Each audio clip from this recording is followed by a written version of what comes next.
right, you got to go to work this afternoon. So this is a working session. Everyone agreed? Okay, all right. So we're lucky to have Justin Choi here. And Justin is the president and CEO of Nativo. And they are in the native advertising space. How we wanted to start today, we can go forward. Can we advance the slide? One more.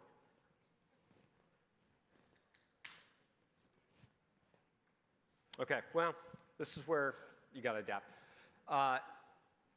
Native advertising, I mean, there's a lot of buzz in the industry, new terms being formed. The question is, what are we dealing with? I mean, the issue of content has been around for a while, and the impact from a brand standpoint has always been high impact, right?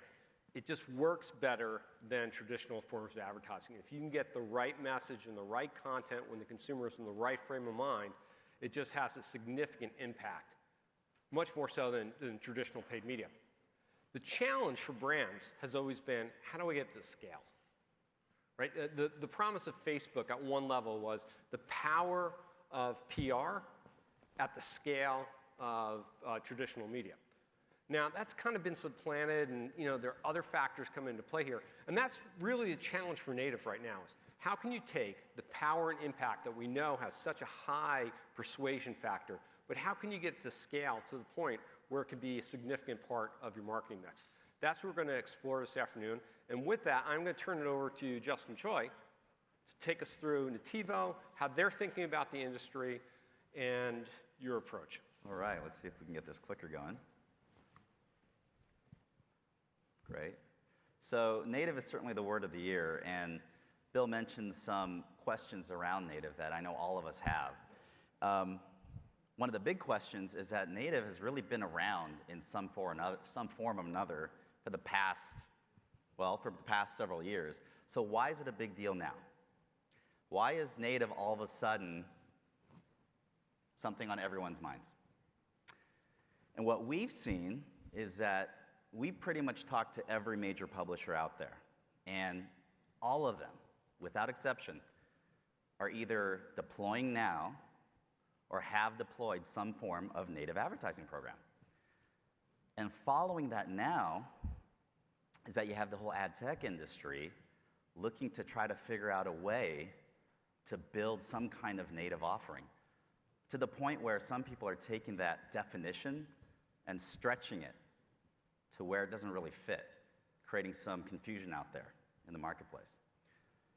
The reason they're all jumping on the bandwagon now is because they see that this is where digital advertising is heading. And that's why this discussion today is so important. We're not just talking about a perspective around native, we're really talking about the future of digital advertising. So how do we get here? Well, a big part of the reason why we're here now is because as new platforms grew up and started carving out consumer attention online, Facebook and Twitter, when they went to deploy advertising, what they didn't do was this, thankfully. What they did do was this. They created programs that were native to their sites. Now, it's important to note why they did this. They didn't do this because they sat around thinking, how do we make billions of dollars in advertising? We're going to do it with native. They didn't sit around thinking, how do we maximize click rates? It's important to note that the reason they did this is because this was the best way to protect the consumer experience. This was the best way to deploy advertising without creating an experience that was disruptive to the user. So when you think of native, and we talk about definitions, that's one of the big questions, right? What is native? When you think about it in terms of the user experience, it's actually really easy to define. It's advertising that looks and feels like it should be there. It doesn't look out of place, it doesn't look foreign. So let's go a little deeper into that definition. It's advertising that looks similar to the other content. Not similar to trick people to click on the content or the advertising, similar so that it doesn't look out of place, it doesn't look foreign. It's advertising that's within the content feed. And what we mean by within content feed is that it's where the engagement is already occurring. You're not trying to disrupt the user to get them to look left or right. And the last point that's really important is the experience. The user engages with the advertising in the way that they engage with the other content on the site, which is primarily user-initiated. That means when I click on a native ad, it doesn't suddenly drive me to a landing page, whereas all the other content on the site takes me to an article page. So that's native advertising. Now, the platforms did this to protect the user experience, but when they moved the messaging to where the engagement was occurring, and they didn't create an interruptive experience, they ended up with advertising that delivered much better results. This is what we're seeing. Display versus native, exact same sites. Generally 5 to 20x response rates. And not accidental clicks, we're seeing 50 seconds average engagement time. And others have done studies that show tremendous brand lift and purchase intent with native versus display. So the important thing also here is that when you get better consumer experience and you deliver better results for advertisers, the reason why native now is that you end up producing monetization for publishers. And they're all challenged on that front. You marketers have done a great job of negotiating your ad rates. But not only do they solve monetization, it's critical to note that they solve it on mobile. So where interruptive advertising works the least is where the screens are the smallest. And this is where advertising can't get more interruptive because users won't tolerate it. I don't know how many of you are looking forward to pop-ups on your mobile device. I'm gonna guess none. But native works phenomenally well on mobile. In fact, on average, we've seen 50% better response rates. And these are response rates that are already very good on desktop, 50% higher on mobile. So that's the backdrop to, here's where we are. Why native? Audiences get a better experience. Marketers get better advertising.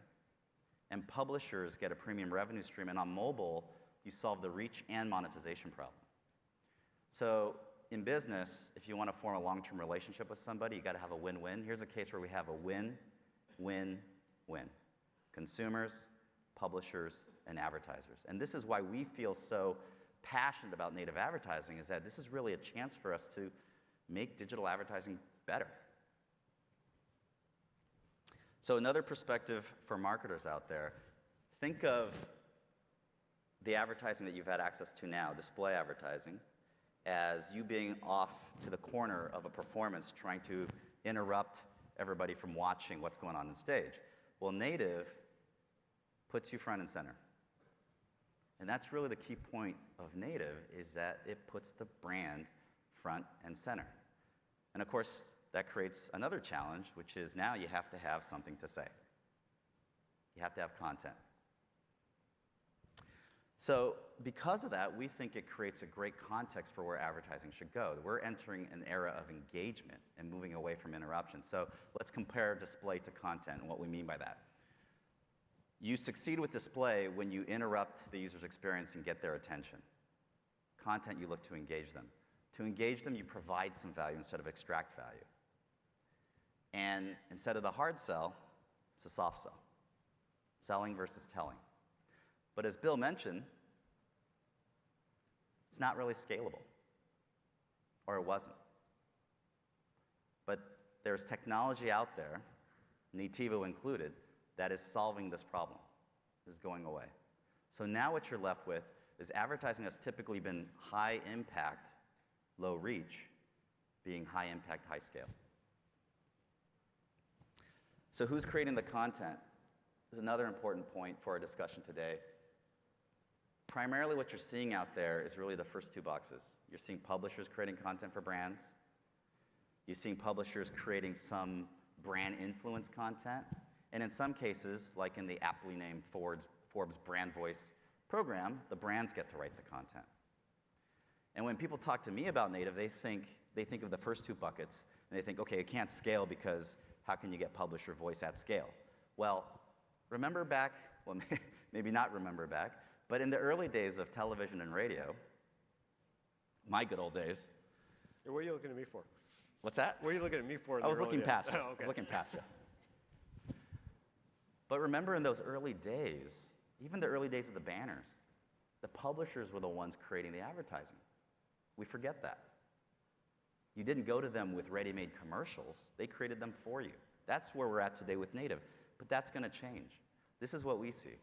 We see a whole ecosystem building so that brands can create content that they control. There's content-specific agencies. Publishers like The Economist are creating separate content teams and hiring them out to create custom content. PR companies are putting paid media dollars behind the brand stories they're creating. Large agencies are creating brand content-specific teams.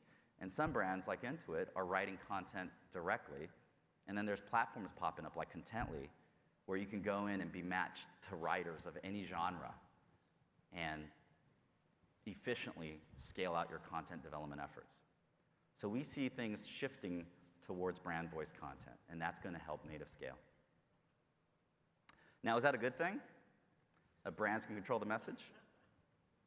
So the copy here says, how soon is too soon to feed your child soda?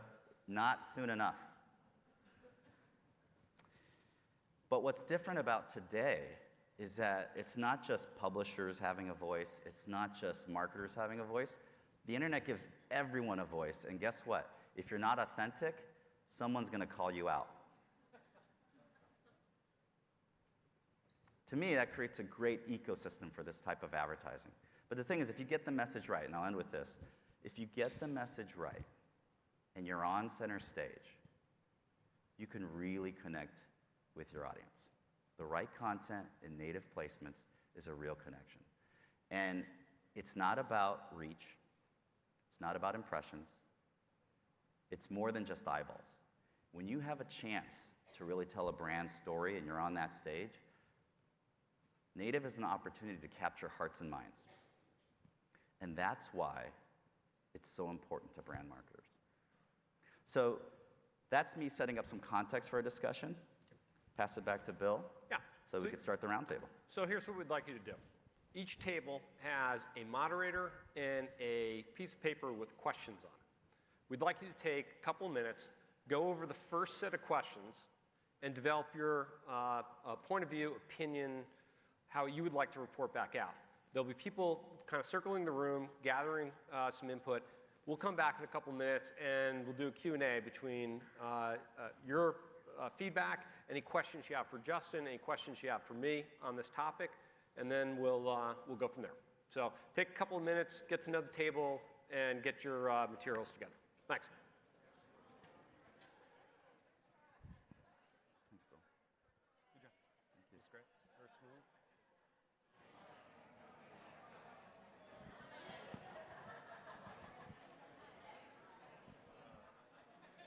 You just got it today, right? This morning there must have been hangover rampant because couldn't get questions. Yesterday they were very engaged, asking really good questions. I think it was the day after. Well, I think the questionnaire is good. Gives them something to. Yeah. So I'm hoping in 3 years I'm as cool as ice as you. You know. Is it going to be 3 years, or can I do it in 2? Nah, you can do it in 2. Look, you handle that very smoothly. You were very good. I used to. It's part faking though, because my back of my head's like. Yeah, no, it's you know what, it's sometimes I get up here and like the game's moving really fast. You know, it's just the game is moving fast. Like there's probably 72 things I want to say, and I get out 4. But you know, I'm a big believer, and I try to keep it short, direct, to the point. So that's probably my brain painting traffic cop. But I used to knock mead, dry mouth, like hate it. Absolutely. I love hearing these stories because then it like gives me like. Honestly, it was like the first time I had to make a presentation. I was 22, my first job. My boss told me I was going to do it in front of the regional staff. It's going to be like 30 people, and I'm just like. Oh my God. And he could tell, right? And then probably blood drained from my face. He said, look, leadership is a speaking part. You want to be a leader in the company, you got to learn to overcome, which I can tell you don't want to do. You got to overcome it, and then you got to embrace it, and then you got to get good at it, because that's how. That's such awesome advice. Oh, it was terrific That's advice. such awesome advice.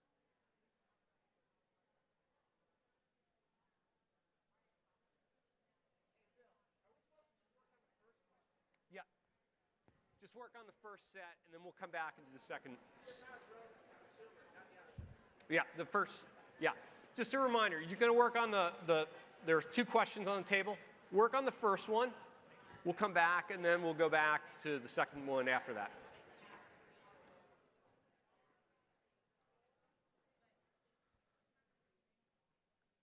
I love it. Some dissenting opinions, Right. or various opinions. That's great.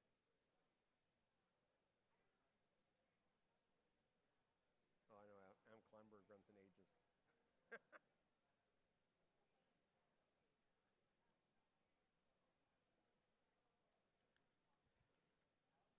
There's all this. There's all this. A lot of times people talk about native, but forget the context of other advertising options. Right. So it's like, in the end, it's advertising. It's advertising. Yeah. Well, in the end, it's. Look, I even tried to break it down more granular than that. I'm like, in the end, it's about persuasion, right? And for the vast majority of brands, there's no one thing that converts users. It's a combination of things. It's a combination of toolkits. Some brands need 2 tools to get the job done, and some need 40. Right. And the trick is knowing, right, which is which. So- Honestly, if you wanted to sell something to a 28-year-old now, I don't know how you can't do this. Like, you have to. Are you teaching specifically around advertising at Berkeley? No, I do 2 things. In the fall, I teach second years in brand strategy. So it's kind of soup to nuts what they face. Hey, good. They look like they're engaged. Yeah. I didn't look at the time. How did I do on time? Okay, Yep. good. Yep.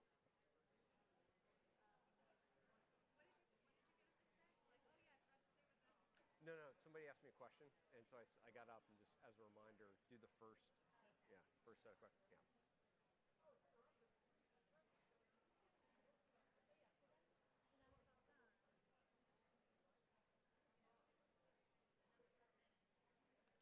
Okay.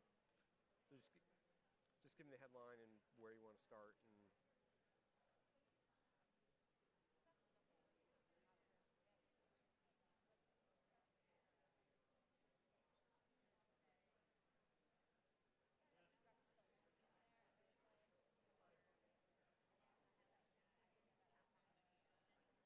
okay. Are in the audience, and we'll pull some insights from you. So Okay. I'll grab some. That's great. My rule of thumb in the classroom, when I give them an in-class project, I know they're done when the crowd noise starts picking up. So Oh, right. yeah, so just listen for that, because it sounds like they're getting closer in 3 minutes. Okay. They're having real discussion though. This is great. Yeah, no, that's good. Yes, I teach brand strategy. How do you like teaching? I love it. Absolutely love it. And it's something I always wanted to do. I always thought it was going to be my second career, and I just got there sooner. So I do brand strategy, and then in the spring I do design and marketing and new products, so innovation focus. Those are the 2 things I loved in marketing. So it's great. Just students are awesome, faculty is fantastic. I'm like man, it keeps you young. I feel like a kid when I'm on campus. I'm just like, I get up there and That's go for cool. 3 hours, and I just got energy the entire 3 hours. A couple of students were like, "How do you do it for 3 hours?" Right. I'm like, when you like what you're doing, it's easy. Right. Yeah. What about today's day and age with everyone having cell phones and laptops in the classroom? Policy. It's like I give them a 1-minute warning right before to start class, and I'm like, that 1 minute. Okay, we're gonna start in 1 minute. And that means power down. my first class I ever taught, I said something like 98% of blah, blah, blah, right? And all of a sudden I saw a bunch of people going, and I walked up to one of them like, Facebook? He goes, no, it's fact checking. And I'm like, how'd I do? He goes, well, it wasn't 98%. And then, this is open forum, right? There's class also. I'm like, what was it? He goes, well, it was 97.4. And I said, okay, cool. So thanks for making the point for me, which is, A, I'll round up from now, or I'll say approximately whenever I use a number, and B, why the school has a no devices policy. Because honestly, you're fact checking me? It's like, I think I'm going to be fact checking your work. You know what I mean? Like, so. That's funny. A different world now. It is a different world. It's amazing how quickly things change. It's just unbelievable. Yeah, no, it is. I graduated college in 98, and I remember my first year I got to skip a lot of computer classes because I had to take a Lotus 1, 2, 3 test. Right. I remember when I went back to grad school. Okay. All right, we're gonna start wrapping up. We have the iMedia team is going to be circling the room, and it's going to be pulling you for your insights and your perspective, and then we'd love to hear what you guys have to say. So who wants to go first? Catherine, pick somebody. Mark.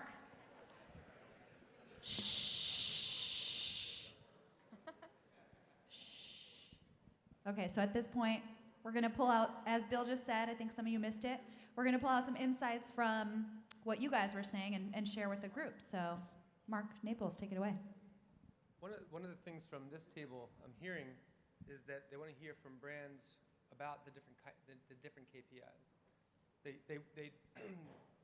obviously the scale question has been a question that a lot of people have had. Are there brands out there that are willing to say, yes, we've done this, yes, we think it works very well, and yes, we're willing to measure engagement and other top of the funnel type things without worrying about conversion so much? That's great. Yeah, I mean, I think KPIs are, look, brands want to know that it's working. And, for somebody to buy in and double down, they're going to have to see the results. So the measurement around native is still evolving, but really where we've focused our efforts is measuring the engagement of the consumer. So we're able to track things like engagement time, and that's where we got that stat in terms of averages. And what we've seen, what's been really amazing to see is that if you asked me Q1 of this year, I would say that marketers were heavily challenged there because even though they understood that it was about engagement, they ultimately said, okay, we need to report back to our client these type of click metrics or landing page metrics. That's evolved already.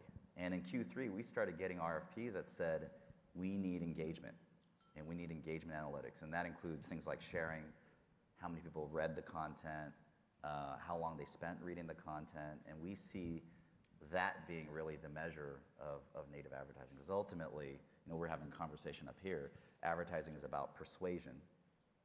You need to get attention and deep attention to really have a chance to persuade that person. So that is what we measure. Who's next?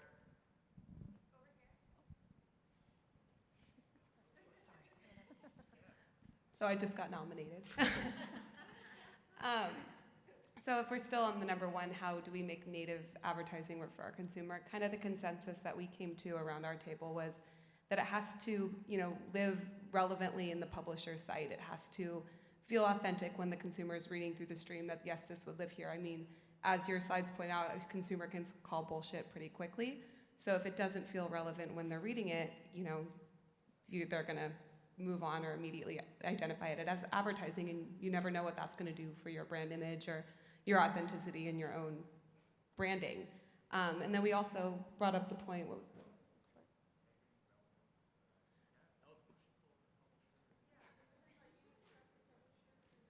Oh, and so from our side too, we talked a lot about, who really develops this native advertising. And, one thing that we talked about was having trust in the publishers and really providing, your content to let them almost help direct you in the right way to build the content, since they know their consumer the best, who's on their sites and who's really digesting that content. So allowing them to take in your brand and kind of give their voice to it will help bring integrity to you and aligning yourself with publishers. But that also, we kind of went back and forth a little bit, because that does bring up the option of, is that scalable? Can you work with publishers on that level? And all those questions are still kind of being discussed at our table. That's right. How about back there? Hi, I'm Dana, and I'm here with a few folks and friends from Intuit, from Yumi, and from Palms Casino, and Triple Lift, and Resonance. We were talking a bit about the importance of creating that right content to do a native experience, and that it's really about that value exchange, right? It's about, are you going to educate? Can you entertain? What are you bringing to the table when you're, as a brand, doing these native experiences, and what is that value proposition that you're providing back to the consumer? We also talked a little bit about, the unique opportunity with native is that it brings back that contextual fit. So in today's digital and data-driven age, we can target anybody anywhere, and we still should be doing that to connect with our right consumers, but you want to make sure that you're connecting in the right way in those right contextual environments, and native gives us that way to do that. I think that's a really important point, is that really what we've led with in terms of native and what we think brands should lead with is contextual relevancy. So, early on we had some brands say, hey, can we just target by audience and take this piece of content and make it run anywhere there's someone aged 18 to 40 and they're our buyer. We think that context is not just important in terms of making sure that the content blends in, but we think that it addresses the issue of having a consumer's in the right frame of mind to receive your message. If they're on this particular type of publication, they're much more receptive. And we've had content go out that anyone not in the know would think is very boring and dry, but where it was contextually relevant, we got really, really deep engagement. And the other point I want to make about the scale issue is that we're having some of these discussions around, can it scale, and can publishers help us, around the vacuum of not knowing that data is available. So what goes hand in hand with scale is data. So to give you some context around that, if you could onboard multiple headlines for a piece of content, multiple preview images, multiple pieces of creative content, and the system A/B tested for you automatically across hundreds of publications and shifted impressions based on response rates, then you do have a scalable product where the content can be optimized to a specific publication. So those are the things, and we ask those questions. They're perfectly legitimate questions, but there will be technology, and there is technology that addresses some of those. All right, let's take one more table. Yep.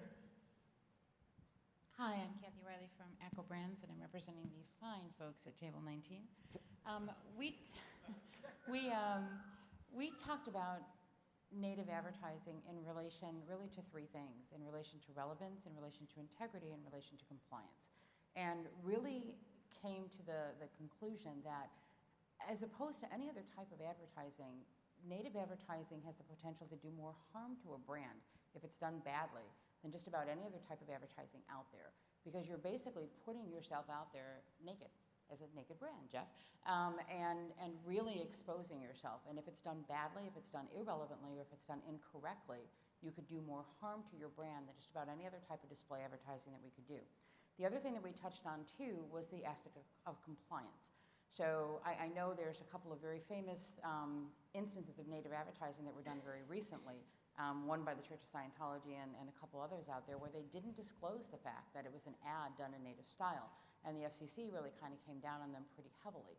So the other kind of hidden aspect, I think, of native is the fact that it can be kind of stealth, and we as advertisers and we as digital marketers have the onus on ourselves to ensure that that advertising is always disclosed. But will that be an industry-wide initiative, or will there be instances where it drags down the media and drags down the medium?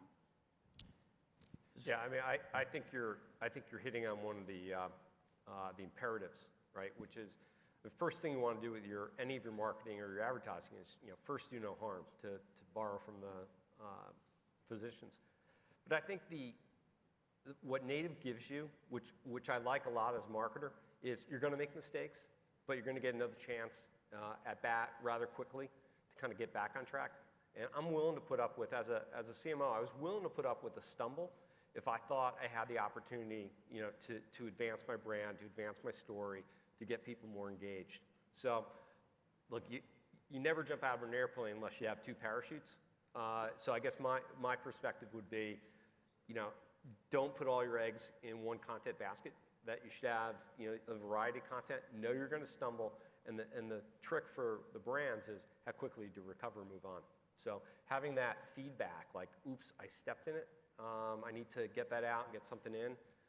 It's kind of imperative, and it's consistent with what I think native does pretty well. It does, and one thing on the Scientology example to keep in mind that not everyone talks about is that where a small flame became a massive inferno is that the Atlantic started policing comments. That's a huge no-no. So it wasn't so much that there was a native ad. It was that as people started responding, the Atlantic felt the need to filter those comments. And of course, that, anyone who deals in social media knows that that's a kiss of death. We think for practical purposes that if you do cross-publisher native advertising, like we do, you don't have commenting turn on. You cannot police 5,000 conversations, and they're not always productive. You get the most vocal minorities that may already have an opinion about your brand. The other thing I'd throw out is that all brands are already naked on the web. Facebook, everywhere else. So you're exposed in a lot of ways. YouTube videos, there's commenting. So you're already kind of dealing in that world. And I would argue that brands that have done pop-ups and takeovers, you probably would have elicited a negative reaction from that readership had they had some commenting system to give you some feedback. Luckily, they just pound that close button as quickly as possible. So that'd be my perspective on that. Yep. All right, so why don't we do this? Why don't we break out again? We'll take another couple of minutes. Let's address the second question on that form, give you guys time to work on it, and we'll come back in a couple minutes.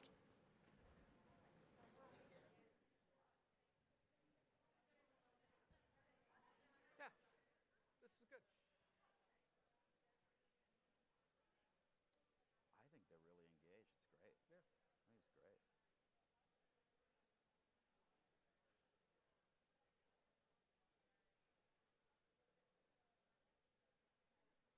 Yeah, this is an exciting time to be in the industry. I've talked to a couple of my compatriots, and they're like, "Oh man, I want to do what you're doing. I want to get out. I'm tired." Because for guys like me, I started in the industry, right? Got my MBA in '92, so let's call that my start. It's drastically different, And what happens is, as you get older, you get inelastic, get less, able to make the turns and the changes. So I talk to a lot of guys in their late 40s, early 50s, and they're just like, they don't want to learn this, they don't want to deal with this, and I'm like, well, then get out, Yeah. right? Because that's the way the ball's going. You can't kind of push the rock back up the hill. There's way more force coming down. Either Right. get on it or get Right. out. Right. Right. And they're like, oh, that's not the answer we were looking for. I'm like, yeah, sorry. And now you're a professor, so it's knowledge. You're dropping knowledge. Oh yeah, now I get to play. My brother's a real professor. He's got his doctorate. And when I told him I was going to do this, he's like, oh, that's awesome. Where are you going to teach? I said, put me on faculty at Cal. And he's like, what, like community college? And I'm like, no, like Cal, like the big one. He's like, no effing way. So yeah, That's awesome. Yeah, so it's been fun. So I'm sure students must perceive you or treat you differently because you have such this awesome industry background. I do a lot of career counseling, and we have a lot of entrepreneurs in the program. So folks bring me business plans or their idea, and they'll ask from my perspective. And and one of the things I always tell them is like, look, I'm a focus group of one. All right, if I tell you there's something in your idea that I don't like, and I give you a rationale, and you disagree with me, look, you owe yourself one of two things, right? One, go talk to somebody else. And really try to dig in and fix it, or have the power of your convictions and overcome it. Right. But it's fun. And like they're fearless, man. They're like, I've had a couple of them. I got to meet with Sequoia next week. pitch. I'm like, holy crap. How'd you get into this point? I know, that's awesome. What's the matter? Andreessen wouldn't take your phone call? I love being in this space. I was, when I was self-funded small business, it was a good lifestyle business, but being tech-funded and meeting these just people from all over the country and these smart, super young guys, and it's awesome to see. Yeah. I just love being around it. Yeah. The ecosystem's interesting. I mean, I'm on a couple of boards, and I've gotten to know some of these guys. And when you see them on the pitch day, it's very different when you see them on the oh shit day. When you got a board meeting and you're like, hey, look, this isn't working. What are we going to do? And it's kind of cool to kind of see both sides, it's a lot of fun. The Valley that's just a different place. They think differently, the end game's different. It really is kind of interesting. My advice to companies is always, look, create enduring value, right? Do what the right thing is, create some enduring value. That's going to pay off in the long run. And, you get the VC guys who are like, yeah. Was that? We're not going to, we're talking. No. We were actually. You guys go snap. Those stories of StubHub when they sold to eBay, they bought all the billboard advertising on Oh, you should be talking about. Supposed to be talking about this second one. to make her think that StubHub was massively growing. So she would see StubHub ads everywhere. She would go Those. It's so funny. I heard somebody told me the StubHub story when it started in Boston. There were like 4 guys in a house, and people would come pick up the tickets. It was a different question. It was a different set of questions. That was the hub, the house. Yeah. Right. But exactly. if you want to join the conversation, you can join another table, or you guys can talk about it or whatever. No, I noticed that they joined, so I'm like, they don't even know that what was happening here. By the way,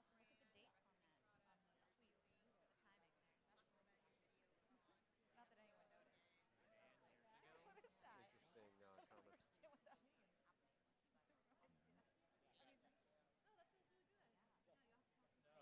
Interesting I don't comments. understand what that means. I didn't notice. Yeah.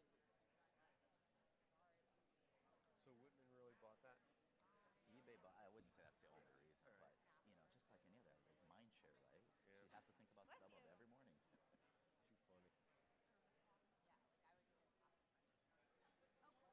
Yeah, I was down at HB not that long ago, and that's got to be like the anti-eBay. I mean, it's Really? Oh man, I'm telling you, you go in there and it is rows and rows and rows. But of haven't feel it there.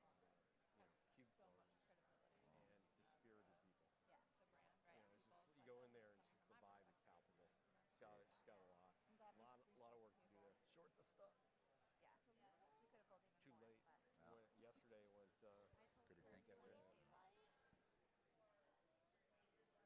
I almost feel like, do you think this is the case? Maybe it's my perspective, but it almost seems like the cycles, business cycles. I don't mean like the economic business cycles, but like the BlackBerries becoming the #1 relevant to the least relevant to, those cycles are shortening almost. Oh, I think so.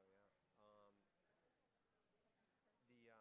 There's a seminal book by Clay Christensen called The Innovator's Right. Dilemma. It's dry, but it is freaking spot on, and it's classic. Like whoever ignites the revolution, runs it for a while, is never the one to Right. obsolete it and go next. I mean, the only one recently who's ever done anything like that is Apple with the iPod, and saying, look, they basically obsoleted the iPod for the iPhone, and they kept it around, for 12-year-olds or 10-year-olds that couldn't have it. But that took balls. Yeah. I mean, I'm sure they were making just unbelievable cash. They were willing to put it all on the line. Now, will they be willing to do that again? Like, I don't know what the next step is, but that'll be. Jobs certainly was. I don't know if Tim Cook's going to be that same guy. Yeah. You're right. I mean, I always draw the analogy from political science, right? It's the guy who leads the revolution usually is just an awful administrator because they're different skills, right? So you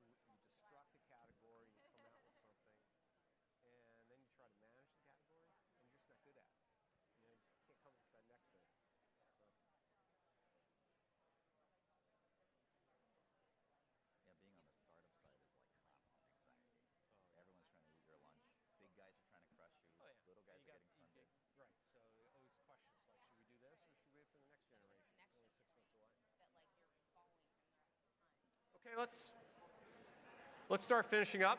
We'll, our teams are circling the floor. All right, Catherine, who's our lucky first table? Over here, actually. It's going to be Elena. Oh.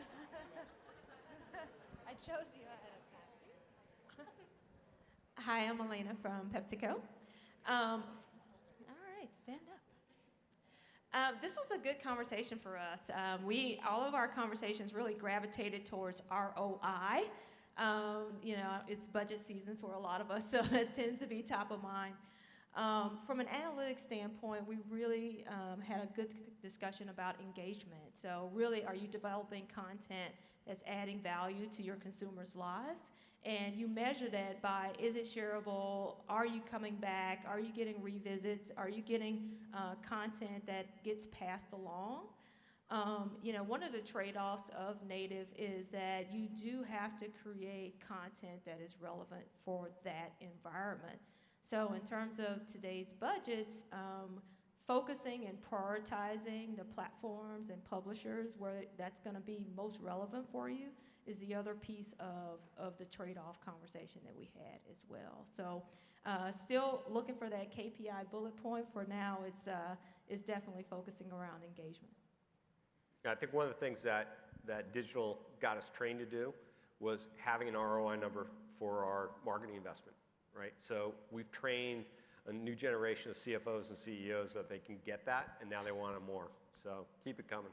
Who's up next? Oh. Hi, I'm Nirali from Clorox. We had a really good discussion about this. So one of the frameworks that we used in our discussion was to say, maybe native is more relevant when we are doing branding and not as relevant when we are doing DR. And to your point, as Pepsi was just mentioning, we kept coming back to ROI, and then we were like, maybe if ROI is a hard metric, it's most likely going to be for your DR-oriented activities. And if you could take a step back and try building a brand and get people to elicit the brand love, native advertising would be so much more relevant. And for Clorox, I see that happening, that we do spend a part of our budget trying to get people to love our brands, irrespective of driving sales, because we believe there's a long-term impact to that. In having that conversation, we spoke about one interesting metric was pure viewability. We believe that when a person just views something that they are thinking about or they're in the mindset of, and you happen to be there in a relevant way, that really matters to them.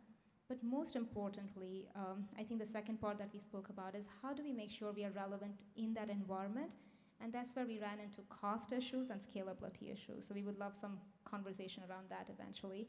And we compared it to how we were doing it in traditional space. We have always done things like, in-program placements. We have done advertorials in the past. So if we were to compare that, we would need comparable metrics. In traditional space, we would look for comparable metrics. Similarly, in digital, we need metrics we can compare everything with.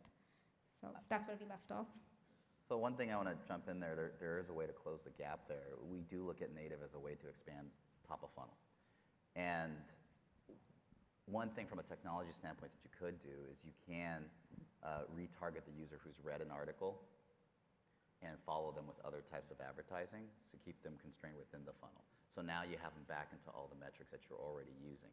So there are solutions like that where you can bridge the two together, but you're right, we do see it as primarily a tool for expanding top of funnel engagement. That said, we've seen brands do campaigns where the value given to the consumer was, we're giving away a car, this is a really good promo, and this is a really cool event that you're gonna be interested in, and then we see 70% of the people go over to go fill out the form, totally pre-qualified at that point, because they know where they're going, what they're gonna fill out. So it's not so much that native is definitely, we see it as a branding tool. If the value proposition is very compelling, there's things you could do within the content to drive action, whether it's a download link, whether it's a link to another form, or embedding a form within the article. All that's possible with native. Okay. How about that table in the back? So we had a really good debate as well. I'm Julie from Adobe. And I think that from our perspective, we were really thinking about KPIs in terms of how we do our marketing now. So we would expect native to live up to all the same KPIs that we have currently. So whether that's sharing, whether that's time spent with a piece of content, whether that's a conversion metric or cost per acquisition metric. So we really feel like we have the exact same expectation, and we would actually make native a part of our mix and then compare and see how is it doing and how is it complementing my display, how is it complementing my search. Is there any attribution we can do to show that native actually lifts our search, for example? So we would have the same expectation. I think it's a high expectation. I think the other thing is we had a lot of question about mobile. And if native is really kind of the up-and-coming mobile marketing tool, then how is it the same closed-looped measurement that we might have through traditional? Any answer You on want to take that that one? one? Oh, yeah, what I was alluding to earlier is that you can close a loop there. And I'm glad you mentioned time spent, because I think that's a really important metric for native. Ultimately, you're trying to get engagement. And we also think, to the point earlier about is it in view, that native should be sold on a viewable impression basis. Well, frankly, you could say that about all other advertising as well. But are you in view? Did the person choose to engage with your content? How much time did they spend on it? And then, if you could tie that into your other attribution tools, which are the types of things that we're doing over at Nativo, then you could see, did it lower your search acquisition costs? Did that consumer ultimately get to this page and convert in this way? So I think that once you get the technology right, you can tie all those things together. Yeah, I think your point about having high standard is key. So one of the things I constantly pushed my marketing teams on was it's very rarely one tool, right? And it's very rarely 10. So find where's the sweet spot, where you can get scale. You're going to have to do multiple things, but try not to do every single trick in the book, because then you just water everything down. So having the KPIs is going to give you a sense for scale. Is this making a difference? Is this making a big enough impact? How does it fit with my other tools? Because it's never that one contact that convinces a consumer. It's multiple contacts, usually over multiple channels over time. So how does it all fit together? All right, let's take one more table over here. Hey, Adam Kleinberg from Traction. Our conversation centered a lot on what are the most meaningful KPIs. We actually started our conversation talking about time of engagement, and there's a lot of skepticism of how meaningful is that and how valuable is that, and if someone leaves the browser window open, does that skew the metrics? And I think in aggregate that can be mediated. With video, having view-through rates is a meaningful metric, right? Seeing if people actually see the whole content. I think across the board, when we think about meaning, and there was a desire, I asked everyone here at the table, your old brands, and what do you want to see? And what everyone wants to see is that click through to their landing page, right? But from a user perspective, that's not where their mindset is when they encounter a piece, right? So it's really looking at it as an engagement perspective and thinking about how can we start a conversation? I think one of the key themes is this is not something we would want to do. It's a one and done and be gone, but have an ongoing message. Can we use this to retarget and start a conversation and then get people into a more traditional funnel? I think there was a statistic you had up. It was 5 to 20%, 5 to 20x times as effective as a banner ad, and I don't think that's an apples to apples comparison. When you think of comparing someone who clicks to view a native piece of content to a banner ad, someone who actually raises their hand and says, I specifically want to engage with this brand. So I think we need to really separate those things. I mean, the whole native thing is a very cluttered space. I think one of the challenges we faced was we kept shifting back and forth between, are we talking about sponsored content now, or are we talking about Facebook ads? So I think really thinking with each of those channels, breaking that down and being thoughtful about how we're using them and how we're measuring them is going to be really important. Okay. Justin, any final comments? Well, just to address a couple points there is I see this as an opportunity to push your landing page out. And I think that when brands think about getting a user to a landing page, I mean, I've been to the Adobe site. It's full of white papers. It's full of great content that I would have never discovered had I not seen it somewhere else where I could discover it. So native is really a chance to push that forward and have your great content be discovered. And so if your landing page is, yes, if it's all about fill out this form to subscribe for $9.99 a month, native is maybe not the best strategy for you. But if you have other things on there that you want the consumer to engage with, native is a way to push that out to where the engagement is already occurring. So when we say 5 to 20x, we do think that that's relevant because that's impressions to engagement actions.